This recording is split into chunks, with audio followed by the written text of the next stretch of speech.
আজকের এই ক্লাসে আমরা জানবো কিভাবে ওয়ার্ডপ্রেস ওয়েবসাইট থেকে মানে সি প্যানেল থেকে কিভাবে সাবডোমাইন তৈরি করতে হয়। আমাদের আজকের ক্লাসের টপিক হচ্ছে সাবডোমাইন ক্রিয়েশন এবং ওয়ার্ডপ্রেস ওয়েবসাইট ইনস্টলেশন। আমরা প্রথমত হচ্ছে একটি ডোমেইন থেকে একটি এক্সিস্টিং ডোমেইন থেকে আমরা সাবডোমেইন তৈরি করব এবং পাশাপাশি সেই ডোমেইন থেকে আবার কিভাবে আমরা ওয়ার্ডপ্রেস ইনস্টল করব, এই পুরো প্রসেসটা আমরা আজকের ক্লাসে দেখব। তাই অবশ্যই সকলেই ক্লাসটি মনোযোগ সহকারে দেখবেন। তো সর্বপ্রথম আপনার যদি সি প্যানেল থাকে, আমি দেখাচ্ছি আজকে সি প্যানেলের জন্য। আপনাদের যদি অন্য কোনো প্যানেল থাকে তাহলে সেভাবেও করতে পারবেন, বাট সি প্যানেল থেকে যেভাবে করতে হবে মেইনলি সেটি আজকে আমি দেখাবো। সি প্যানেল প্রথমে আপনি লগ ইন করে নেবেন। আমার একটি ওয়েবসাইট আছে, এই যে লাইফ ফিক্স জোন নামে একটা ওয়েবসাইট আমার। আমি মূলত এখানে হেলথ রিলেটেড আপডেট দিই, ইউএস এর একটা ওয়েবসাইট। তো এই যে ওয়েবসাইটটা, এইটার আন্ডারে আমি একটা আরেকটা সাবডোমাইন দিয়ে ওয়েবসাইট ক্রিয়েট করতে চাচ্ছি। এখন আমি কি করব, সি প্যানেল লগ ইন আছে আমার। সি প্যানেল লগ ইন করার পর আমরা ডোমেইন নামক একটা অপশন খুঁজে বের করব। আপনার এখানে হয়তো সাবডোমাইন থাকতে পারবে অথবা ডোমেইন নামক একটা সেকশন থাকতে পারে। এই যে এই জায়গায় আমরা একটা ডোমেইন নামক সেকশন দেখতে পাচ্ছি, এই যে ডোমেইন নামক সেকশন, এই জায়গাটা আমাদের দরকার। আপনাদের ক্ষেত্রে ডিরেক্টলি ডোমেইন না থাকলেও সাবডোমেইন লেখা থাকবে অথবা অন্য কিছু থাকতে পারে। ডোমেইন রিলেটেড একটা কথা অবশ্যই থাকবে। তো এই ডোমেইনের আন্ডারে আমাদের এখানে দেখেন আরেকটা সেকশন আছে, ডোমেইনস। ডোমেইনের আন্ডারে ডোমেইন, এই ডোমেইনে আমি এখন ক্লিক করব। ডোমেইনে যখন আমি ক্লিক করলাম, এখন কিন্তু আমি আমার বিস্তারিত তথ্য দেখতে পারবো। আমি এখানে দেখেন আমার এই হোস্টিং এর আন্ডারে আমার ওয়েবসাইট কোনটা, লাইভ ফিক্স জোন। এই যে এখানে যে ওয়েবসাইটটা আমি দেখাইলাম আপনাদের, এই ওয়েবসাইটটা কিন্তু আমার এই হোস্টিং এর আন্ডারে। ওকে, তো যে হোস্টিং এর আন্ডারে এখানে জাস্ট একটা ডোমেইন। এখন আমি চাইলে আরো কয়েকটা এখান থেকে ডোমেইন নাম আমি তৈরি করতে পারি সাবডোমেইন। এটা হচ্ছে আপনার অরিজিনাল বা হচ্ছে এটা এক্সিস্টিং একটা ডোমেইন, এটা রিয়েল ডোমেইন, আর আমরা এখন ক্রিয়েট করব সাবডোমেইন, মানে এইটার আন্ডারে আরেকটা ওয়েবসাইট হবে। এখন সাবডোমেইন বলতে কি কি, সাবডোমেইন আসলে কি কাজে লাগে আমাদের?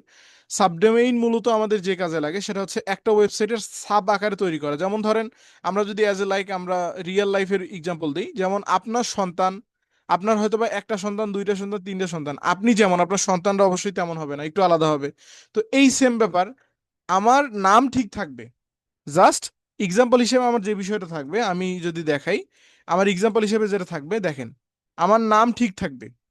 এইটা হচ্ছে আমার নাম, এইটা হচ্ছে কি নাম, লাইফ ফিক্স জোন ডট কম, এইটা আমার নাম। এই নামের সামনে জাস্ট আরেকটা সংখ্যা বসে যাবে, মানে আরেকটা নাম বসে যাবে। সেটা কি? ধরেন নাম হতে পারে, আমার নাম যেমন মামুন, আমার সন্তানের নাম ধরেন আব্দুল্লাহ। হ্যাঁ, আমার সন্তানের নাম ধরেন যে কোনো কিছু হতে পারে।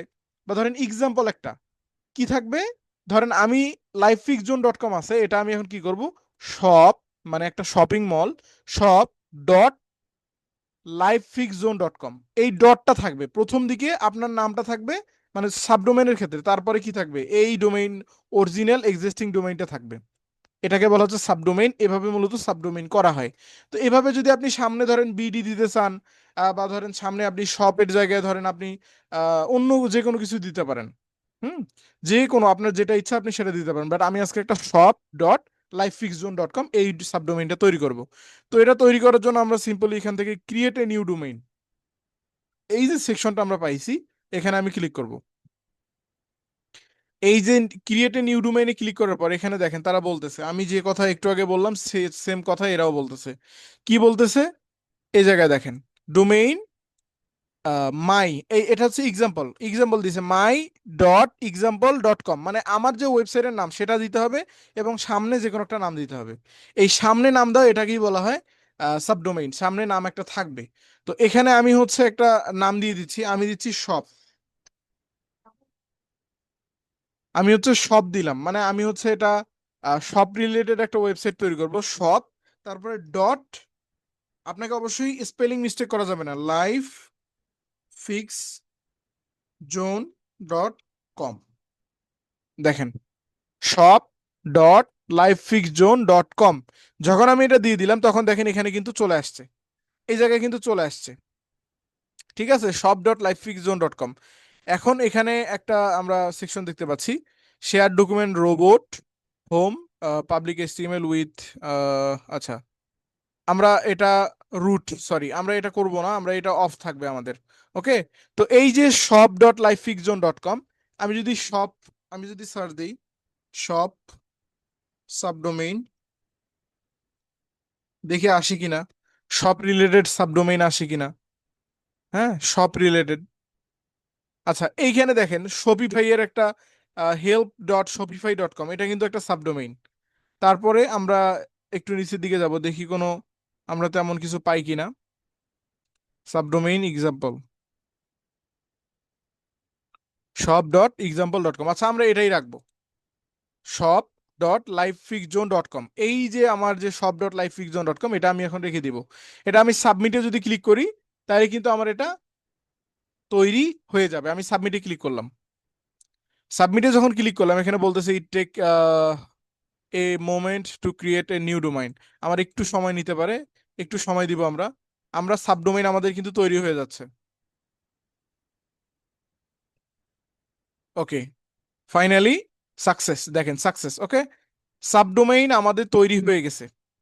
এই জায়গায় দেখেন shop.livefixzone.com, shop.livefixzone.com, এই যে ডকুমেন্ট রুট, পাশাপাশি এখান থেকে দেখেন ডোমেইন, এটা কিন্তু আমাদের তৈরি হয়ে গেছে। ওকে, এখান থেকে এখন আমরা চাইলে এটার একটা বিজনেস ইমেইলও তৈরি করতে পারি, পাশাপাশি আমরা অন্যান্য যে কোনো কাজও করতে পারি। ওকে, তো এখান থেকে আমার সাবডোমেইন তৈরি করা শেষ।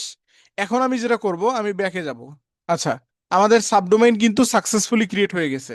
এখন আমরা যে জিনিসটা করব, আমরা হচ্ছে ওই সাবডোমেইনের আন্ডারে আমাদের এখন কি দরকার, একটা ওয়ার্ডপ্রেস ওয়েবসাইট দরকার। এই ওয়ার্ডপ্রেসে আমি ক্লিক করব। আমি যখন ওয়ার্ডপ্রেসে ক্লিক করলাম, ওয়ার্ডপ্রেসে ক্লিক করার পর আমরা কিন্তু এখন এখান থেকে আমাদের ওই সাবডোমেইনের আন্ডারে একটা ওয়ার্ডপ্রেস ইনস্টল করতে পারবো। আমি এখান থেকে দেখেন, আমি এখান থেকে ইনস্টলে ক্লিক করলাম। ইনস্টল, ইনস্টলে যখন আমি ক্লিক করলাম, এখান থেকে এইচটিটিপিএস টা আমি সিলেক্ট করে দিব। সুস প্রোটোকল, প্রোটোকল হিসেবে আমার কি থাকবে, এইচটিটিপিএস।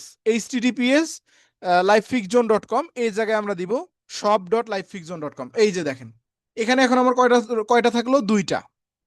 এই যে একটা হচ্ছে আমার মেইন ডোমেইন, আর একটা হচ্ছে সাবডোমেইন।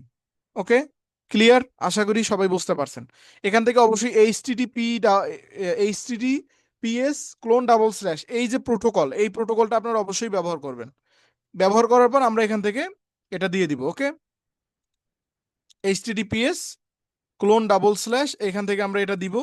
আচ্ছা, shop.livefixzone.com, আমাদের এটা দেওয়া শেষ। এখান থেকে আমরা চাইলে এখান থেকে আমাদের ইউজার নেম আমরা দিতে পারি। ইউজার নেম আমি ধরেন দিলাম অ্যাডমিন, ইউজার নেম অ্যাডমিন। এখান থেকে পাসওয়ার্ড আমি যে কোনো একটা পাসওয়ার্ড দিয়ে দিচ্ছি। আপনারা আপনাদের মতো ইউজার নেম এবং পাসওয়ার্ড দিবেন। তো এখান থেকে আমার ইউজার নেম এবং পাসওয়ার্ড দেওয়া শেষ। এখান থেকে দেখেন সাইট নেম, সাইট নেম কি, আমার সাইট নেম হচ্ছে ধরেন যে অনলাইন শপ, আমি দিচ্ছি online shop. WordPress site description best forever, আমি যে কোনো একটা দিয়ে দিচ্ছি, আপনি আপনার মতো করে দিবেন। আচ্ছা, এখানে প্রোটোকল হিসেবে আমাদের এইচটিটিপিএস ক্লোন ডাবল স্ল্যাশ আমরা সেভ প্রোটোকলটা ইউজ করছি, বাট এখান থেকে তারা বলতেছে trusted SSL certificate was not found.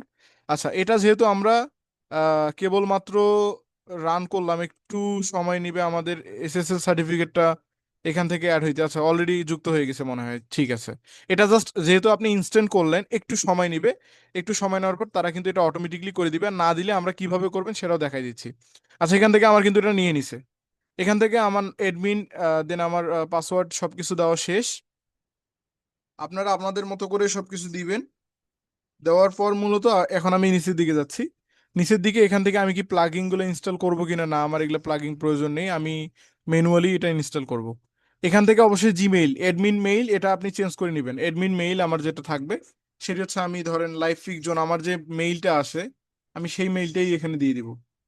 আমার মেইলটা হচ্ছে livefixzone003। আচ্ছা, livefixzone003, আমি আমার মেইলটা দিয়ে দিচ্ছি, আপনারা আপনার মেইলটা দিয়ে দিবেন। দেওয়ার পর এখান থেকে ইনস্টলে ক্লিক করে কুইকলি এটা ইনস্টল হয়ে যাবে। আমি এখান থেকে ওকে করলাম, ইনস্টলে প্রেস করলাম। আচ্ছা, পাসওয়ার্ড স্ট্রেঞ্জ মাস্ট বি এত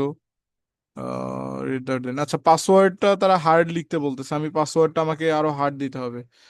পাসওয়ার্ডটা যেটা আছে আমাদের এখান থেকে আমি বুঝাচ্ছি আপনাদের। এখান থেকে পাসওয়ার্ডটা অবশ্যই আপনারা 80-এর উপরে মার্কস নিয়ে আসার চেষ্টা করবেন। তো আমি আমার পাসওয়ার্ডের 80-এর উপরে মার্কস নিয়ে আসার চেষ্টা করি। আচ্ছা, তো এখান থেকে আমি দেখেন অলরেডি স্ট্রং পাসওয়ার্ড 90-এর 91 দিয়েছি, যার কারণে আমার এখন কিন্তু নিয়ে নিবে। তারা বলতেছিল যে পাসওয়ার্ড অবশ্যই 80-এর উপরে আমার ইয়া থাকতে হবে, মার্কস থাকতে হবে, তাহলেই মূলত আমি এটা করতে পারবো। এখান থেকে আমি ইনস্টলে ক্লিক করব। ইনস্টলে ক্লিক করলে দেখেন চেকিং দ্য সাবডোমেইন ডাটা, এটা 100% হলে আমরা মূলত এখন ওয়েবসাইটটা আমরা ব্যবহার করতে পারবো। তো আমরা একটু ওয়েট করি। দেখেন অলরেডি কিন্তু আমাদের এটা done. Okay, WordPress has been successfully installed. এখান থেকে এই যে শপ অ্যাডমিনিস্ট্রেটর ইউআরএল, আমি এখান থেকে অ্যাডমিন অ্যাডমিন ইউআরএল দিয়ে অ্যাডমিন লগ ইন করতে পারবো। আমি ডিরেক্টলি ওয়েবসাইটে যাচ্ছি, আমি ওয়েবসাইটটা দেখাই। এই যে দেখেন ওয়েবসাইট আমার কিন্তু এটা সিকিউর ওয়েবসাইট। ওকে, আমার কিন্তু এসএসএল সার্টিফিকেট এখান থেকে অটোমেটিকলি নিয়ে নিছে, ঠিক আছে। আমার এসএসএল সার্টিফিকেট অটো দেওয়া আছে, যার কারণে নিয়ে নিছে। এখন আপনাদের ক্ষেত্রে যদি আপনারা বাংলাদেশি বিভিন্ন সাইট থেকে এটা নিয়ে থাকেন, বিভিন্ন নর্মাল সাইট থেকে যদি ওয়ার্ডপ্রেসের ডোমেইন হোস্টিং নেন, তাহলে হয়তো আপনার এসএসএল সার্টিফিকেট নিবে না, আপনাকে ম্যানুয়ালি সেট আপ করতে হবে। যেহেতু আমি এটা বড় কোম্পানি নেমসিপ থেকে নিয়েছিলাম, যার কারণে তারা অটোমেটিকলি আমাকে কিন্তু এটা দিয়ে দিয়েছে, এবং আমার এটা অটো এসএসএল হিসাবে সেট করা। ওকে, এখন আমি আমার ওয়েবসাইট আমার মতো করে চেঞ্জ করতে পারবো। এখন আমি আমার মতো করে পরিবর্ধন করতে পারবো। তো আমাদের আজকের ভিডিওটা ছিল মূলত এই টপিকের উপরেই, যে কিভাবে আমরা একটি সাবডোমেইন তৈরি করব, এবং আহ, সেই সাবডোমেইনে আবার ওয়ার্ডপ্রেস ইনস্টল করব। তো আজকের ভিডিওতে এই পর্যন্ত থাকবে, সকলে মনোযোগ সহকারে করলে ইনশাআল্লাহ পারবেন। তো আজকে এই পর্যন্তই। যদি ভিডিওটি ভালো লাগে অবশ্যই লাইক, কমেন্ট, শেয়ার এবং সাবস্ক্রাইব করতে ভুলবেন না। দেখা হবে পরবর্তী ভিডিওতে। আসসালামু আলাইকুম ওয়া রাহমাতুল্লাহি ওয়া বারাকাতুহু।